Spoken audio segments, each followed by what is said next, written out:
नमस्कार, कशिश न्यूज के खास कार्यक्रम गपशप में आप सबों का स्वागत है। और आज गपशप कार्यक्रम के दौरान हम बिहार की उस राजनीति को भी समझने की कोशिश करेंगे जिसको लेकर लगातार इस कार्यक्रम को हम चला रहे हैं।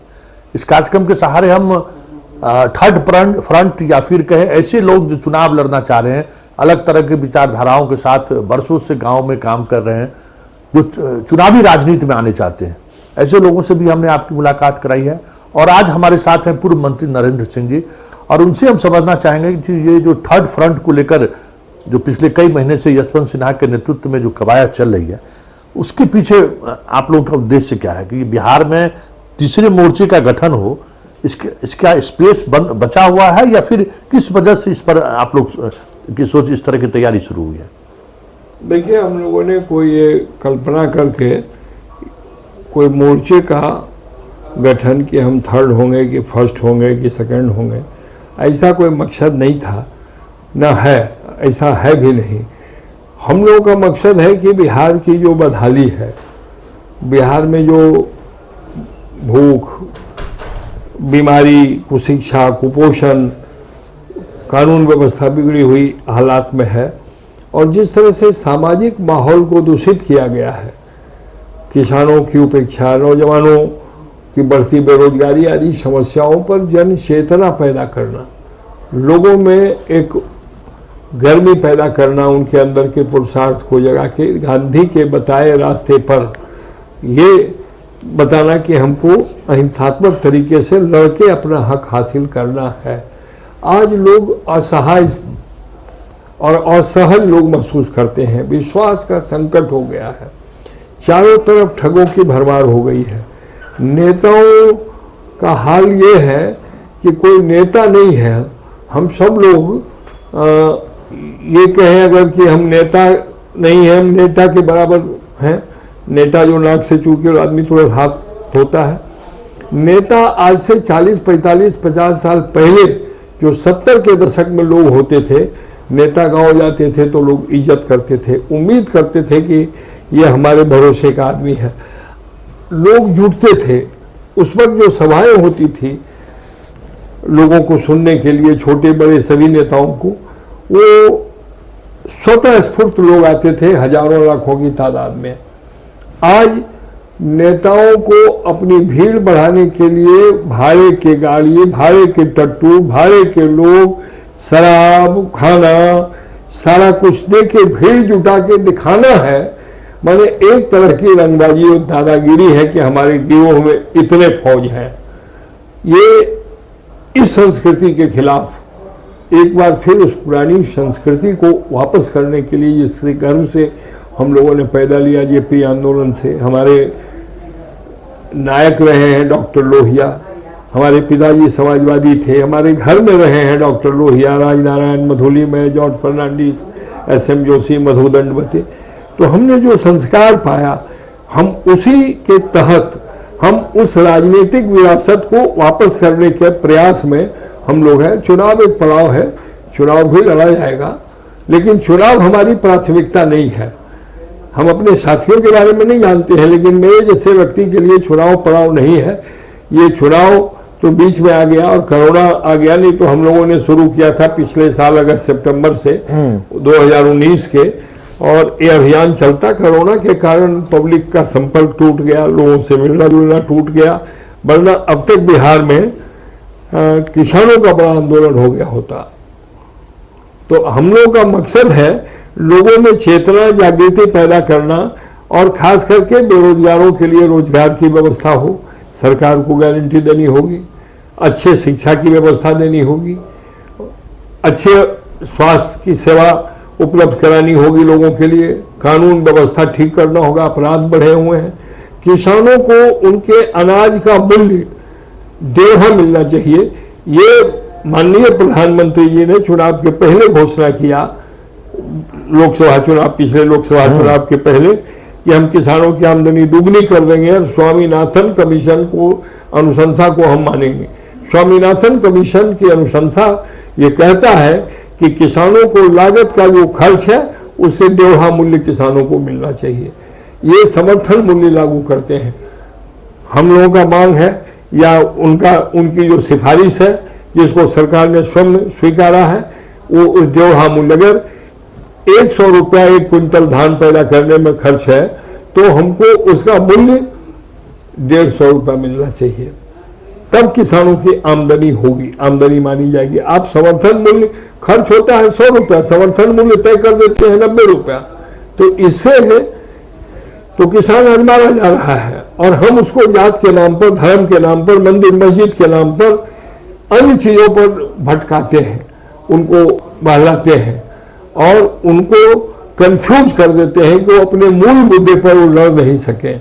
हम उनको बताते हैं तुम यादव हो, तुम राजपूत हो, तुम कोयरी हो, कुर्मी हो, कहार हो, धानुक हो, हिंदू हो, मुसलमान हो, इन सवालों पर लड़ा के समाज को तोड़कर जो पूंजीवादी व्यवस्था आज हमारे माथे पर बैठकर नाच रही है, हम उस व्यवस्था के खिलाफ एक जन आंदोलन, जन संघर्ष की तैयारी के लिए हम लोग निकले हैं और आगे देखिए क्या परिणाम आते हैं। लेकिन अगर हम बात करें 1974 के छात्र आंदोलन, जिस आंदोलन से आप लोग भी राजनीति में आए, 30 वर्षों तक, 15 वर्ष लालू जी और 15 वर्ष नीतीश कुमार, मतलब उसी आंदोलन से उपजे हुए आप लोग भी तमाम लोग सत्ता में आए, बिहार को बदलने की कसम खाकर आप लोग आए।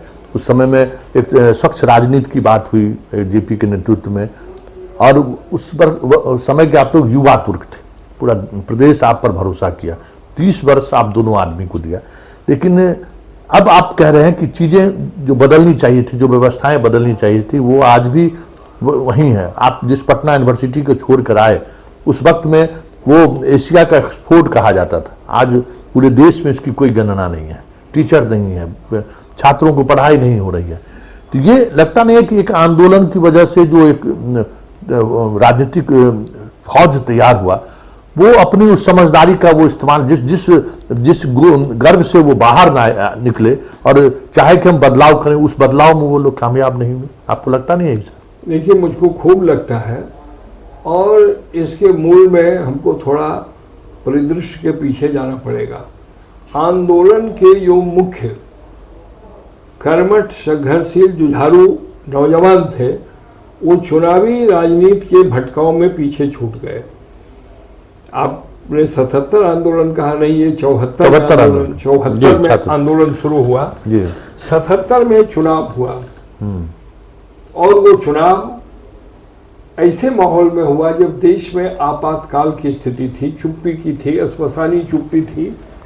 उससे बचने के लिए जिस तरह से राजनीतिक दल, अलग अलग दलों में बटे हुए लोग थे, उनको एक कर चुनाव लड़ना था, तो उस वक्त इतना इन लोगों ने लिहाज किया, राजनीतिक दलों के तमाम घाघ नेताओं ने, कि जयप्रकाश जी का इतना इज्जत किया कि उनके कहने पर एक पार्टी बना ली, जनता पार्टी बन गई, सभी ने अपने को विघटित कर दिया। और उस काल के गाल से एक बार निकलने के लिए लोकतांत्रिक तरीके से मतदान में भाग लिया। लेकिन उस मतदान के बाद आप देखे होंगे कि 77 के बाद 78, 79 से ही झंझट शुरू हो गया, और 79 आते आते ये जनता पार्टी विघटित भी हो गई, टूट भी गई, कई हिस्सों में बट गई है। फिर वही उनके स्वार्थ की राजनीति, हम नाम नहीं लेंगे, वो सारे नेता मरहूम हो गए हैं, लेकिन उन लोगों ने अपने अपने गुट चलाने के लिए अपने अहंकार, अपनी जाति की राजनीति को जिंदा कर दिया, और फिर पुरानी स्थिति में, वो 74 के पहले की स्थिति में फिर उन्होंने लौटा दिया।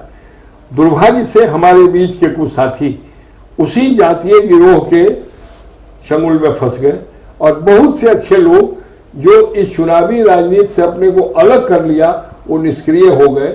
उनको नेतृत्व देने वाला जयप्रकाश नारायण स्वतः बीमार हो गए, मरणशैया पर चले गए, और 79 में उनकी मौत भी हो गई।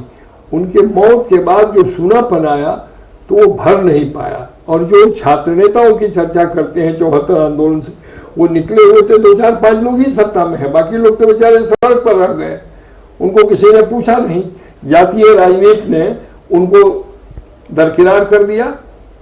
जैसे लोग संघर्ष करके आ गए, नीतीश हैं, लालू जी हैं, शिवानंद तिवारी हैं, नरेंद्र सिंह है, एक से एक चेहरा जो छात्र राजनीति से आए हुए सुशील मोदी हैं। ये 4-5 नाम आप ले सकते हैं। बाद बाकी पूरे कैबिनेट में, इसमें उसमें दोनों में आप देख लीजिए क्या है चेहरे।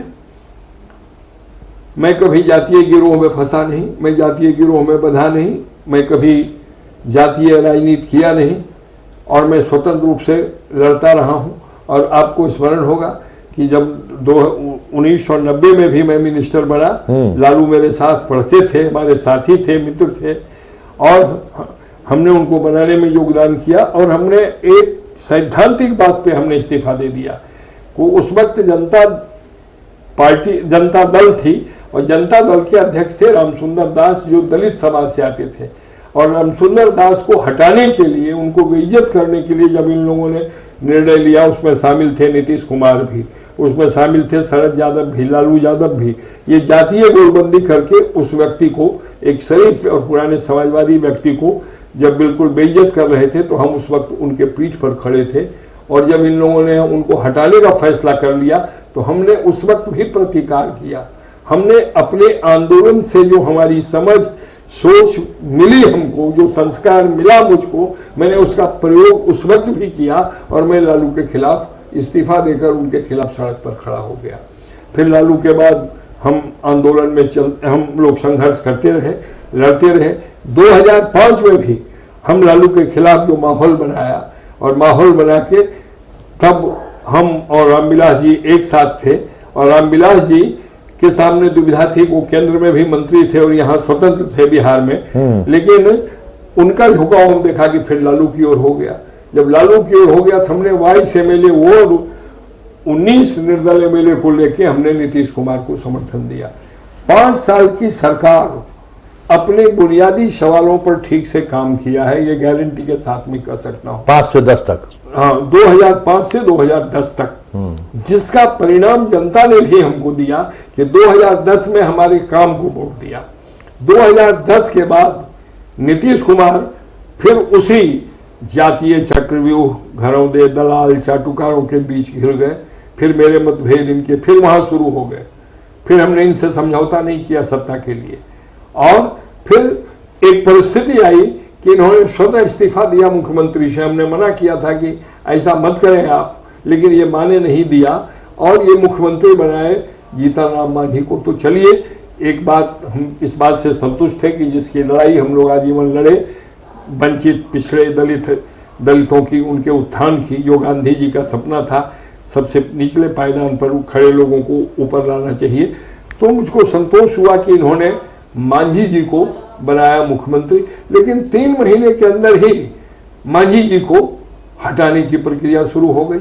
फिर मैंने समझाने की कोशिश की नीतीश कुमार जी को। उस दौरान कई बार आपकी नीतीश जी से मुलाकात हमारी बात होती रही। हम दिन में 3-3 बार इनसे मिलते थे। हम इनके और मांझी जी के बीच चाहते थे कि समझौता हो और ये उनको हटाने का प्रयास नहीं करें, क्योंकि ये कमिटमेंट था कि अक्टूबर में चुनाव होना है, तो अक्टूबर तक ही मुख्यमंत्री हैं वो। अक्टूबर के बाद विधानसभा का चुनाव हो जाएगा तो फिर नेता विधायक दल चुन लिए जाएंगे और नीतीश कुमार अंडरस्टूड था कि नीतीश कुमार होंगे, लेकिन इनको कुर्सी से बाहर, सत्ता से रह नहीं सकते। लेकिन समस्या क्या हो खड़ी, ऐसी क्या बात हुई? क्योंकि उस समय में एक इमेज बनाने की भी कोशिश हुई, नीतीश जी ने एक इमेज बनाई कि लोकसभा चुनाव के हार की जिम्मेवारी उन्होंने ली और उन्होंने कहा कि अब एक नई तरह की राजनीति चलनी चाहिए इस प्रदेश में, महादलित की जो उनकी राजनीति सोची। फिर ऐसा हुआ क्या जिस वजह से वो जीतन राम मांझी से नाराज हो गए? मुझको लगता है कि उनको ये खतरा हो गया कि जीतन राम मांझी जिस तरह से काम कर रहे हैं वो काम हमको जीरो पर खड़ा कर देगा। जो विगत के 3-4 वर्षों में हमने जिन कामों को नहीं किया, वो सारे काम जीतन राम मांझी इतने शॉर्ट पीरियड में कर रहा है कि हमारे पैरेलल एक लीडर जनता दल में खड़ा हो जाएगा। तो कल जब चुनाव होगा जनता दल का, तो जो जीत कर विधायक आएंगे, तो शायद वो अक्टूबर के विधायक दल के चुनाव में भी मुझको शिकस्त कहीं जीतन राम मांझी के हाथों न खानी पड़े। और इसी भय से वो भयभीत होके जीतन राम मांझी को हटाने में पुरजोर ताकत लगाती है। चलिए, कई ऐसे सवाल हैं जो राजनीति उस चीज़ों को समझने के लिए काफ़ी लंबे अंतराल के बाद इस तरह के सवाल जवाब में नरेंद्र सिंह जी हमारे साथ जुड़े हैं। नन पॉलिटिकली सवाल भी होगा कि लालू से विवाद की वजह क्या रही, नीतीश से क्यों ये नाराज हुए, नीतीश पार्टी से अलग हुए। फिर अभी एक तीसरे मोर्चे के साथ एक नई तरह की राजनीति चलाने की ये कोशिश कर रहे हैं। एक वो भी दौर था जब ये लोजपा के प्रदेश अध्यक्ष थे और चाबी लेके भागने वाली, जो उस बार जो एक मुहावरा प्रचलित हुआ था कि चाबी लेके रामविलास जी की झोपड़ी सहित चाबी लेके सब लोग चले थे। इन सब चीजों पर भी हम बात करना चाहेंगे कि अंदर खाने में हुआ क्या था उस दौर में। आखिर आप लोग सभी लोग एक ही आंदोलन के उपज हैं, ऐसी समझदारी में क्या ऐसी कौन सी ऐसी बात हुई जिस वजह से आप इस हद तक आप उतर आए। इन सब विषयों पर भी चर्चा करेंगे, लेकिन पहले एक छोटा सा ब्रेक ले लेते हैं। ब्रेक के बाद एक बार फिर से स्वागत है और हम गपशप में आज हमारे साथ हैं पूर्व मंत्री नरेंद्र सिंह। नरेंद्र सिंह जी से समझना हम चाहेंगे कि लालू जी के भी काफी करीबी रहे, नीतीश जी के भी करीबी रहे, दोस्तों के दोस्त रहे। आप लोगों का पटना में ही जीवन चला, जीवन शुरुआती दौर में जब आपके घर पे ही सब लोग का आना जाना होता था, सब कुछ ठीक ठाक चल रहा था। आखिर वजह क्या रही, किस वजह से लालू जी से एक सैद्धांतिक मतभेद की बात तो पता चला कि भाई जातिगत राजनीति करने लगे। सत्ता में थे, सरकार में नई नई सरकारें बनी थी, कांग्रेस के सरकार सत्ता से बाहर हुई थी काफी लंबे अंतराल के बाद, 10 वर्षों के बाद। ऐसा क्या हुआ, मतलब कुछ क्या स्थिति बनी कि दोस्त आपस में इस तरीके से भिड़ गए? देखिए, झगड़ा कोई जगह जमीन की नहीं, झगड़ा नीति की, कार्य करने के तरीकों की। 1992 में जब मैंने इस्तीफा दिया था तो मैंने 2-3 बुनियादी सवाल पर हमारा विरोध था।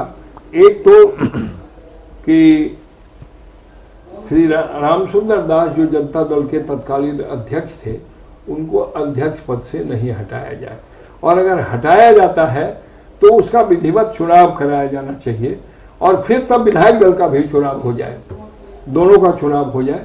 लालू यादव भी उस वक्त अल्पमत में हो गए थे। इनके खिलाफ 60 लोगों ने दस्तखत करके बोमई जी को दिया था, बोमई साहब को। तो एक तरफा फैसला हुआ। वो जातीय दबाव इतना था, मैंने गोलबंदी थी उस वक्त वो लोकदल घटक का, कि उस लोकदल घटक के गोलबंदी के आगे एसआर बोमई भी नतमस्तक रहे और रामसुंदर दास को बिल्कुल बेइज्जत करके अध्यक्ष पद से हटाया, जो पूरी जीवन समाजवादी आंदोलन को जिस आदमी ने समर्पित कर दिया, रामसुंदर दास ने। एक तो विरोध मेरा वहां था। दूसरा, उसी दरमियान हमने देखा कि इनके सांठगांठ, जिन कारणों से आज ये जेल में सजा भी पा रहे हैं, उन लोगों का आना जाना, हमने इन चीज़ों पर भी कई बार उनको प्रतिकार किया, मेरे मित्र रहते हुए भी, कि इन लोगों का संपर्क अच्छा नहीं है, यह हमारे बुनियादी सिद्धांतों के खिलाफ जाता है। ये बात भी इनको अच्छी नहीं लगती थी। ये सारे कई और बुनियादी सवाल थे जिस सवालों पर हमारा इनका मतभेद हुआ और हमने उस वक्त इस्तीफा दे दिया और तब से हम इनके खिलाफ रहे। अब आइए कि हमने लोक जनशक्ति बनाई। लोक जनशक्ति में रामविलास पासवान जी हम लोग के साथ थे और रामविलास पासवान जी और हम, वो राष्ट्रीय अध्यक्ष थे, मैं प्रादेशिक अध्यक्ष था। और जब पार्टी बनी, चुनाव हुए तो 29 सीट जीतकर हम लोग आए। हम ये चाहते थे कि लालू प्रसाद, आपको याद होगा कि लोग परेशान थे जंगल राज से, 15 सालों के जंगल राज के खिलाफ हम लोग लड़ते रहे। हमारे इस्तीफा देने के बाद और सरकार की स्थिति बदतर हुई और सरकार मनमाने पन में चली गई, अपराध बढ़ गए, भ्रष्टाचार बढ़ गए, जातिवाद बढ़ गया, बिल्कुल अराजकता की स्थिति हो गई। यहाँ तक कि न्यायालय ने कह दिया जंगल राज आज बिहार में हो गया है। तो उसके खिलाफ जो लड़ते लड़ते 2005 में एक माहौल बना और उसमें हम लोगों ने चाहा कि अब लालू प्रसाद की सरकार न बने, लेकिन रामविलास पासवान केंद्र में भी मंत्री थे, जिस मंत्रिमंडल में लालू प्रसाद थे वो कांग्रेस की सरकार थी। ये इनको वहां से इस्तीफा देना नागवार गुजरा और वहां से हटना पड़ता। अच्छा, ये मतलब उस वक्त नीतीश कुमार और बीजेपी उनको मुख्यमंत्री के रूप में स्वीकार कर लिए थे? हाँ, कर ली थी। इन लोगों ने स्वीकार कर लिया था जी। मुझसे कहा था नीतीश कुमार जी ने कि रामविलास जी ही हो जाए, क्योंकि बिहार को जंगल राज से बचाना था। लेकिन इन्होंने कहा कि नहीं, मुझको इन लोगों इसी पर भरोसा नहीं है, ये 3 महीने के बाद हमको फिर उलट पलट कर देंगे। तो इस परिस्थिति में ये देखा कि इनका रुझान लालू की ओर होने लगा, तो जो हम वोट लेकर आए थे लालू जी के खिलाफ, तो लालू के खिलाफ के मतदाताओं ने जो हमें समर्थन दिया था, हमने विधायकों की बैठक बुलाई, जिनके परिवार के 2-3 मेंबर थे, 2 और थे जो इनके करीबी थे, उन लोगों को छोड़कर सारे के सारे 22 विधायकों ने कहा कि नहीं, हम लोग लालू यादव के विरुद्ध एनडीए की सरकार बने, हम लोग उसमें साथ रहेंगे। हालांकि इनको ऑफर मिला था एनडीए की ओर से कि आप आइए और मुख्यमंत्री हो जाइए, लेकिन इनको विश्वास नहीं जमा उस वक्त। और उसके बाद आपने देखा कि नीतीश कुमार जी की सरकार बनी। हालांकि रात जब हम लोग समर्थन देने जा रहे थे तो रात में ही विधानसभा को भंग कर दिया गया और एक बड़ा दृश्य उत्पन्न हुआ। फिर 6 महीने हम लोग लड़े, जनता के दरवाजे गए, हम लोगों ने न्याय यात्रा निकाली और न्याय यात्रा में जनता ने जो नवंबर 2005 में चुनाव हुआ हमको विशाल बहुमत दिया और वो विशाल बहुमत लेकर जो सरकार बनी वो 5 साल की सरकार, अच्छी सरकार थी। आज़ादी के बाद की वो, मैं समझता हूं, मैं अपने होश में वो सरकार से बढ़िया सरकार नहीं हो सकती है। अच्छा, ये क्या आपको लगता है कि नीतीश कुमार एक मुख्यमंत्री के रूप में, आप उनके साथ काम किए हैं, लेकिन एक राजनेता के रूप में जिस तरीके से वो फैसला लेते हैं, मुख्यमंत्री के रूप में डेवलपमेंट को लेकर, सड़क हो, बिजली हो, पानी हो, वो अपने एक पुल पुलिया हो, उसको लेकर जो उनका एक कंसेप्ट है, एक राजनेता का जो कंसेप्ट है कि भाई मोदी को बोझ में नहीं बुलाना है, आप एनडीए के साथ जीत कर आए, फिर एनडीए से अलग हो गए, लालू के साथ जीत कर आए, लालू से अलग हो गए, ये जो एक सियासत है, ये आप इसको नीतीश की समझदारी मानते हैं या नीतीश की शैली मानते हैं, या फिर राजनीति में ये चीजें नहीं चलनी चाहिए, क्या मानते हैं उसको आप? किस तरीके? राजनीति में ऐसी चीजें नहीं चलनी चाहिए, कथनी और करनी में अंतर नहीं होना चाहिए। आप एक बार मोदी से घृणा करते हैं, मोदी को सांप्रदायिक बताते हैं, मोदी के लिए अपने यहाँ भाजपा कार्यकारिणी की पूरी राष्ट्रीय यहीं पटना में होने वाली थी जिसके लिए भोज आयोजित था, तो मोदी जी को छोड़कर इनकी शर्त थी क्या हो, यानी मोदी से इतनी घृणा, ईर्षा और द्वेष था कि मोदी जी को बर्दाश्त नहीं कर सकते थे और इन्होंने भोज को रोकवा दिया। खैर वो एक फेज आया, चलिए फिर भी भाजपा इनके साथ रही। मैं भाजपा का बड़पन मानता हूं कि भाजपा उसके बाद भी इनके सरकार के साथ, इनके साथ चलती रही।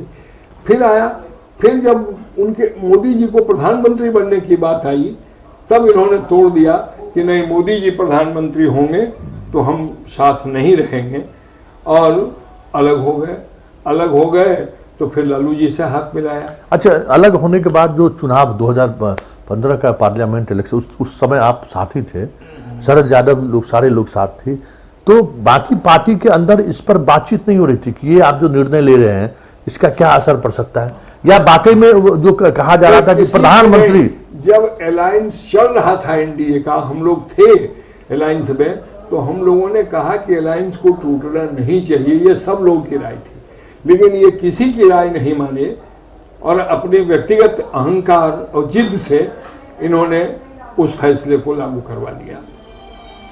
अच्छा, एक ये जो चीजें, एक उस दौर में शरद यादव, मतलब जब एनडीए से वो एनडीए के कन्वीनर थे, वो शरद यादव इनसे हटे, ये चीजें जो प्रक्रियाएं चली, फिर लालू यादव के साथ आए, ये सारी चीजें जो चली हैं, एक कहा यह जा रहा है कि नीतीश कुमार का एक ये लक्ष्य था कि हम देश का प्रधानमंत्री बने।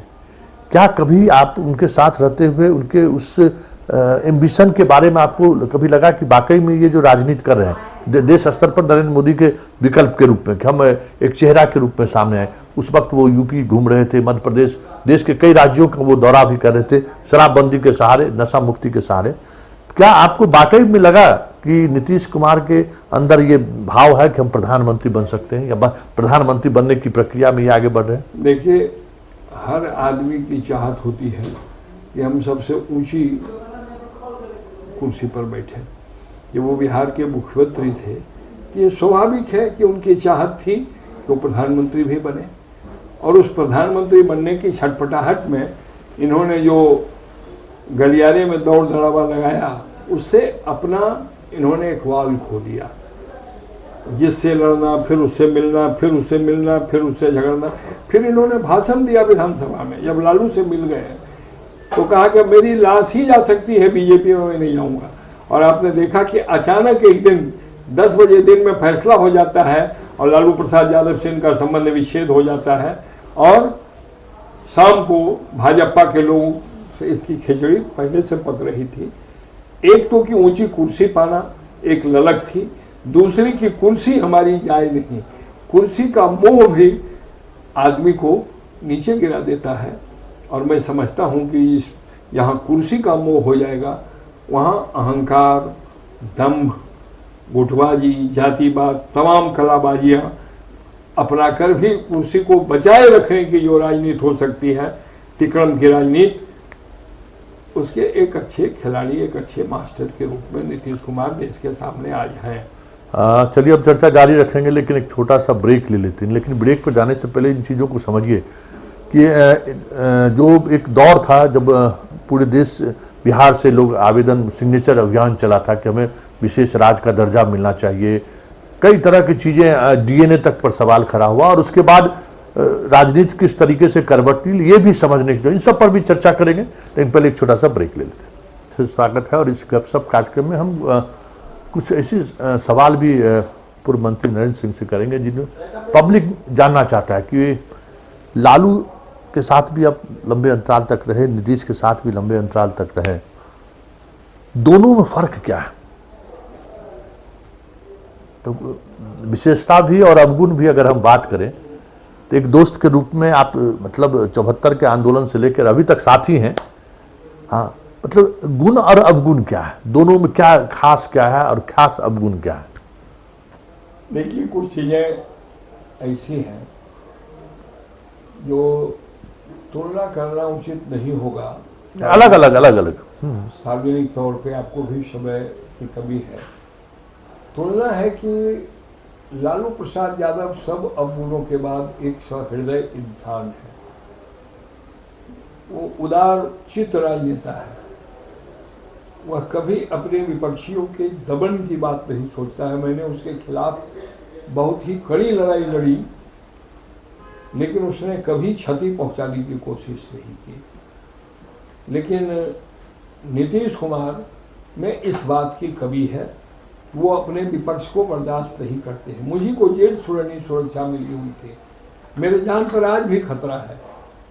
हम नक्सलाइट इलाके से आते हैं, हम सक्रिय राजनीति में हैं, हम मंत्री रहे हैं, हमसे भी वाहियात लोगों को जेठ की कई सुरक्षाएं ली गई।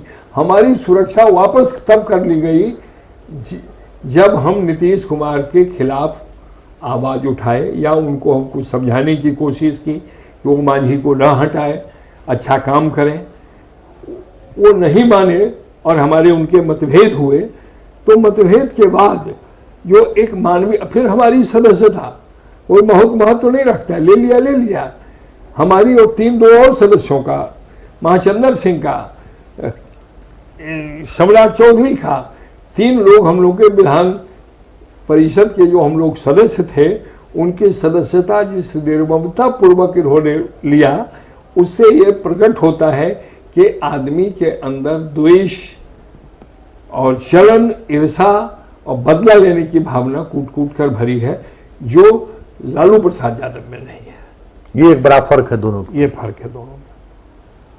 लेकिन एक बेहतर मुख्यमंत्री के रूप में अगर हम बात करें तो लालू यादव, हालांकि लालू यादव तो जेल भी चले गए, लालू यादव और नीतीश कुमार के कार्यशैली में आप किनको आप मानेंगे कि मतलब एक मुख्यमंत्री के रूप में बेस्ट परफॉर्मेंस मानेंगे? देखिए, दोनों के दोनों समान रूप से सामान्य परफॉर्मेंस वाले लोग हैं, और उनका भी जो नारा था चरवाहा विद्यालय, वो भी किसी ने गढ़ के कान में दे दिया। और इनका भी जो कई फार्मूले हैं, जो कई लोगों ने बाहर से समझाया, कोई बहुत दूरदृष्टि वाले लोग नहीं हैं, ये मैं समझता हूँ। इनके साथ मुझको ज़्यादा दिनों तक काम करने का मौका मिला, नीतीश कुमार जी के साथ, उनके साथ मात्र 1.5-2 साल काम करने का मौका मिला।